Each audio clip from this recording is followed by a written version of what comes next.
아, 오랜만에 올리는 영상입니다. 마치 처음 올리는 영상처럼 어색하네요. 오늘은 그동안 영상을 올리지 못했던 이야기를 해볼까 합니다. 유난히 더웠던 여름이 시작될 무렵부터 첫눈이 내린 겨울이 되기까지 저에게는 또 저희 가족에게는 많은 일들이 있었어요. 임신, 유산, 그리고 직장 내 괴롭힘으로 한 달 휴직까지 하게 됐는데, 네. 참 꺼내기가 힘든 말들의 연속이었죠. 물론 이야기를 한다는 게 지금도 쉽지는 않는데, 이제는 울지 않고 말할 수 있는 정도가 되었습니다. 이 모든 일을 내 탓만 하던 시기를 벗어나니 이제 조금은 마음을 내려놓게 되는 것 같아요. 어쩌면 너무나 개인적인 일들을 이렇게 영상에 올리는 게 맞을까 생각하고 또 생각을 많이 해 봤는데 저의 소소한 일상을 올리던 채널에서 마치 없었던 일처럼 아무렇지 않게 다음 영상을 올린다는 건 쉽지가 않더라고요. 그리고 저희 가족은 언젠가 또 찾아와 줄 아기를 기다리고 있기 때문에 이 힘든 시간도 함께 버텨냈던 추억으로 간직할 수 있지 않을까 싶어서 조금 기록을 해 두려고 합니다. 아이고 좀 저희는 임신을 준비하고 계획한 시간이 그리 길지는 않았어요. 운이 좋게도 자연 임신을 했고 4주 차에 임신을 조금 빨리 알 수가 있었습니다. 너무 궁금했는데 꼭 참고 5주 차에 병원을 가게 됐어요. 그런데 이제 아기 집이 안 보이더라고요. 대신에 엄청 큰 작은 근종이 있다는 걸 알게 됐습니다. 건강검진에서 사실 알고는 있었는데 3cm 정도라서 뭐 임신이나 몸에 무리가 되지 않는다고 하셨고 뭐 한다고? 그래서 괜찮았는데 어? 임신을 하고 보니까 이게 왜 또 6cm가 질질 넘게 짜노? 커져 있더라고요. 어? 아기랑 같이 큰다고 해요. 아기의 말인데 영양분을 질질 함께 짜노? 먹고. 뭐 그래서 아무것도 의사 안 했는데. 선생님께서 자궁 근종의 어? 위치가 좋지 아니 않고 작은 근종이 이제 너무 있다고 중앙이다 하니까 보니까 착상이 되지 않을 수가 있다고 하셨어요. 그래서 엄청 울고 여기 한번 봐봐라. 이봐 여기 인사 한번 해줘. 집으로 이거 할 황도라 거야. 첫 상대에서 번째 진료를 이렇게 끝내고 하면 더 돌아올 못생겨 수가 생겼다. 있었습니다. 하지 이제 마. 여기서부터 내 탓이요, 내 탓이요를 하게 되는 거죠. 호르몬 변화 때문에 알러지 같은 게 올라오더라고요. 초기에 가끔 그런 분들이 있다고 해요. 엄청 간지럽기 때문에 참을 수 있는 정도가 아니었어요. 그래서 병원을 갔고 임산부가 먹을 수 있는 피부과 약이 있기 때문에 꼭 병원을 가시기를 바랍니다. 두 번째 병원을 가는 날이에요. 다행스럽게도 아기 집이 보이더라고요. 하지만 이번에는 난항이 너무 작다고 하셨어요. 주수에 맞지 않는 난항의 크기이기 때문에 유산 확률이 높다고 하시더라고요. 달리 이유도 없고 해결할 방법이 없는 건데 또 내 탓을 하게 될 수밖에 없더라고요. 그래서 또 두 번째 검진을 하고 엄청 울면서 집으로 돌아오게 됩니다. 아기집과 난항이 보였기 때문에 임신 확정서? 확인서였나? 아무튼 그런 걸 받을 수 있었고 산모 수첩도 받고 나왔습니다. 산부인과에서 건강보험공단에 바로 등록을 해주셨어요. 임산부 등록이 되고 나면 보건소에 가서 여러 가지 기념품도 받고 중요한 임산부 배지를 받을 수가 있었습니다. 산모 카드를 받고 조금 기분이 이상했었는데 산모 배지를 받고 나니까 더 실감이 나는 것 같았어요. 기념품은 보건소마다 지역마다 조금 차이는 있는 것 같습니다. 산부인과 보건소 두 곳 모두에서 엽산을 주셨는데요. 초기에는 엽산을 챙겨 먹는 게 가장 중요하다고 하셨어요. 세 번째 검진을 가는 날입니다. 아기는 조금 작았지만 잘 크고 있었고 심장이 뛰는 것까지도 확인을 하고 왔습니다. 이 기간엔 퇴근하고 집에 오면 저녁 먹고 거의 쓰러지듯 잠에 들었습니다. 병원에선 입덧은 아니라고는 했는데 소화가 많이 안 되는 편이라서 평소처럼 먹으면 자꾸 토를 하더라고요. 그래서 먹는 것도 조절을 하고 몸이 조금 힘든 피곤한 시기이기도 했어요. 그래도 저희 회사는 단축 근무가 가능하기 때문에 신청을 해서 2시간 일찍 4시에 퇴근을 하면서 나름 행복한 시간을 보냈던 시기이기도 합니다. 보호자가 임신을 하면 강아지 혹은 반려동물 친구들이 가장 먼저 안다고 하더라고요. 쪼아도 그랬던 것 같아요. 화장실에 들어와서 가만히 앉아서 저를 지켜보기도 하고 평소에는 절대 올라오지 않는 안방 침대에 올라와서 저를 지켜준다고 해야 될까요? 아무튼 저를 관찰을 자주 했습니다. 그리고 설거지 할 때 이렇게 제가 자꾸 토를 해서 그런지 화장실만 오면 저렇게 걱정 어린 눈빛으로 자꾸 쳐다보고 있더라고요. 24시간 저를 보호하느라 굉장히 피곤한 강아지입니다. 편하게 자지도 못하고 저렇게 꾸벅꾸벅 졸고 있더라고요. 너무 귀엽죠? 3주 만에 병원을 가는 날이었습니다. 다들 젤리곰이라고 부르시는 그 친구를 만나러 가는 길이었어요. 병원 가는 1시간 동안 설레는 마음으로 저희 부부가 굉장히 많은 이야기를 나눴던 것 같아요. 초음파를 보는 순간 딱 알겠더라고요. 의사 선생님보다도 제가 먼저 알았던 것 같아요.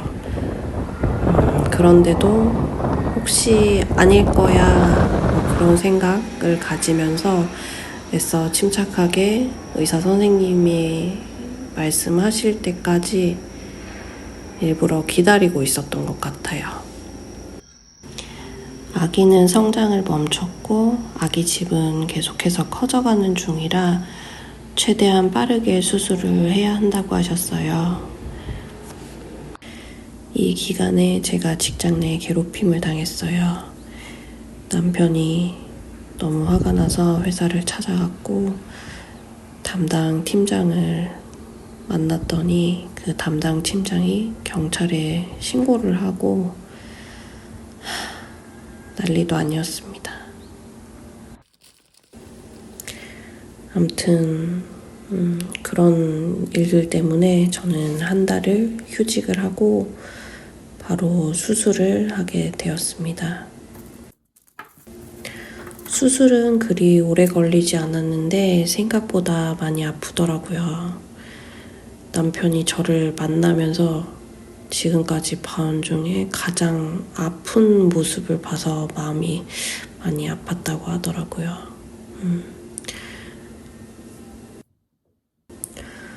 집으로 돌아오는 1시간이 얼마나 긴지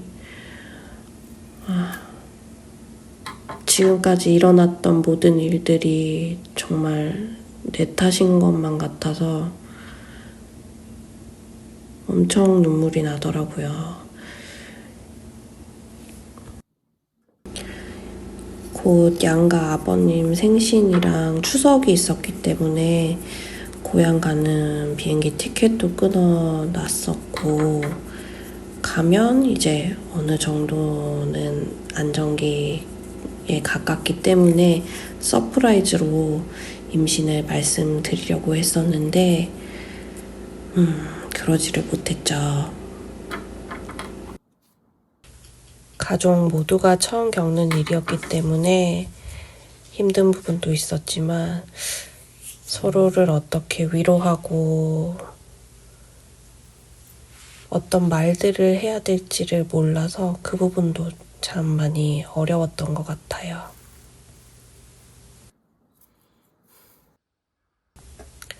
수술 일주일 후쯤 경과를 보러 갔었는데 담당 의사 선생님이 초음파를 보시다가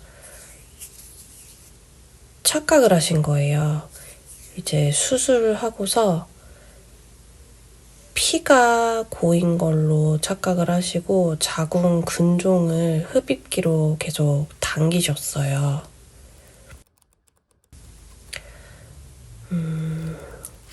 어쩌면 일종의 의료사고였죠.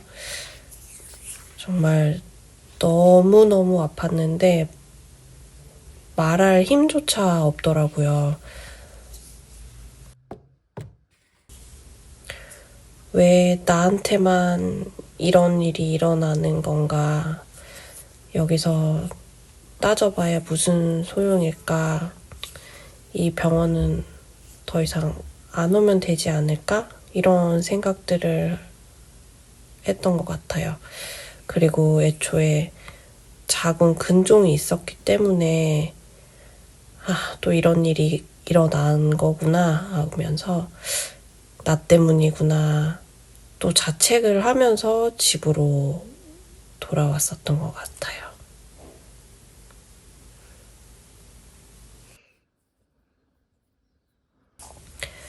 여름 내내 겨울 잠옷을 입고 목에 수건을 감고 수면 양말을 신고 한시라도 하지 않으면 안 됐던 핸드폰도 하나도 하지 않고 해 뜨면 일어나고 해 지면 다시 잠드는 그런 생활만 했던 것 같아요.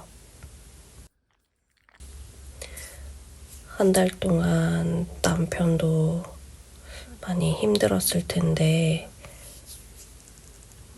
오롯이 저를 돌보느라고 고생을 정말 많이 했었던 것 같아요. 그때는 제가 힘든 것만 생각을 하느라 남편이 힘들다는 걸 생각을 못했던 것 같은데 지금 생각해보면 굉장히 이 부분이 좀 많이 미안하더라고요. 아무것도 하지 않고 회복하는 데만 힘을 썼는데 그마저도 내 맘 같지가 않더라고요. 기초 체력이 좋았기 때문에 괜찮겠지 싶어 동네 뒷산 오르려다 입구 근처도 못 간 적도 있어요. 스트레칭 하러 센터 갔다가 며칠 동안 몸살을 앓기도 했고요. 입과 코도 다 헐고 정말 쉽지가 않더라고요. 출산이랑 똑같이 몸조리가 필요하다는 얘기는 들었는데 사실 믿지 않고 있었다가 손목 발목 다 나가고 목 디스크 와서 물리치료도 받으러 다녔답니다. 이게 가장 큰일이죠. 임신 전보다 5kg이 늘었는데 몸무게는 하나도 빼지 못하고 있답니다. 유산한 사람들만의 룰 같은 게 있더라고요. 임신 출산 바우처 100만 원 받은 후에 초기 유산하시는 분들은 남은 바우처로 한약을 꼭 지어 드시기를 바랍니다. 남들이 하는 데는 이유가 있어요. 저도 엄청 도움을 많이 받게 되었답니다. 임신을 알게 된 7월부터 11월까지 5개월 정도의 시간이 인생에 다시 오지 않았으면 하는 시간들이지만 또 한편으론 이 시간을 통해서 가족들과 친구들과 동료들이라는 소중한 존재를 다시 한번 알게 된 시간인 것 같아요. 시도 때도 없이 우는 바람에 다들 많이 힘들었을 텐데 정말 미안하고 많이 고맙다는 말 하고 싶네요. 몸이 회복되는 건 천천히라도 시간이 도움이 되는데 마음은 누구도 해결해 줄 수가 없는 일이라 그 부분이 제일 힘들었던 것 같아요. 이번 일을 겪어보니 제 주위에도 같은 아픔을 가진 가족들이 많이 있더라고요. 다들 누구의 책임도 아니다, 일어날 수 있는 일들이다 이야기해주지만 자책하느라 사실 그 이야기가 들리지 않았던 것 같아요. 지금도 아픔을 겪고 계신 분들이 계실 거라고 생각합니다. 그게 더 잘 어울릴 조금만 그리고 그리 길지 않은 시간 동안만 힘들어 하시기를 바라봅니다. 아마도 평생 가슴에 묻고 살아야겠지만 저는 이제 일상으로 온전히 복귀하려고 합니다. 그러다 보면 이 아픔이 기억나지 않을 정도의 행복이 찾아오는 그날도 있지 않을까 희망을 가져봅니다. 그래서 저희 부부는 또 떠나기로 했어요. 비행기 티켓을 결제를 했습니다. 홍콩, 마카오 여행을 다녀올 거예요.